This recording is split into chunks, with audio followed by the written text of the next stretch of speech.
என் நாமத்தினாலே பிதா அனுப்பப் போகிற பரிசுத்த ஆவியாகிய தேற்றளவாளனே எல்லாவற்றையும் உங்களுக்கு போதித்து நான் உங்களுக்கு சொன்ன எல்லாவற்றையும் உங்களுக்கு நினைப்பூட்டுவார்.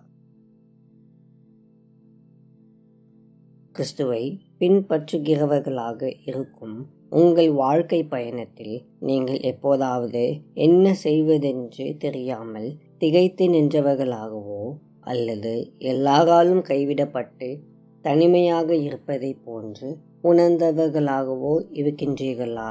நீங்கள் மட்டுமல்ல, இயேசு கிறிஸ்துவின் சீடர்களும் அவர் உயிர்த்தெழுந்து பரமேறியதற்கு பின் இந்த உலகை அவர்கள் தனியாக ஏற்றுக்கொள்ள வேண்டிய சூழ்நிலை வந்தபோதே அப்படியே உணர்ந்தார்கள். ஆனால் இயேசுவோ தம்முடைய சீடர்களுக்கும் நமக்கும் ஒரு ஆழமான வாக்குறுதியை கூறியிருக்கின்றார். பரிசுத்த ஆவியானவர் உங்களுக்கு அனைத்தையும் கற்றுத்தருவார் என்று இயேசு கூறியிருக்கின்றார். இது எவ்வளவு மேன்மையான காரியம் என்று யோசித்து பாருங்கள். பரிசுத்த ஆவியானவரே என்னை நிரப்பும் என்று நாம் கேட்கும் பொழுது அவர் நம்மை நிரப்பி தம்முடைய ஞானம், பலன், வழிநடத்துதல் போன்றவைகளால் நம்மை திருப்தியாக்குகிறார். ஒன்றை நீங்கள் நிச்சயமாக கவனத்தில் கொள்ள வேண்டும். பரிசுத்த ஆவியானவரை அழைப்பது என்பது ஒரு முறை மட்டும் செய்யும் செயல் அல்ல. அது ஒவ்வொரு நாளும் நம்மை நாம் தாழ்த்தி அவரிடத்தில் ஒப்பு கொடுத்து அவரை அழைக்க வேண்டும். அன்பின் ஆண்டவரே, ஆலோசனை கர்த்தரே, உம்மை துதிக்கிறோம். தகப்பனே, நீர் எங்களை நேசித்து தந்திருக்கும் பரிசுத்த ஆவியானவராகிய தேற்றளவாளனுக்காக உமக்கு நன்றி செலுத்துகிறோம்.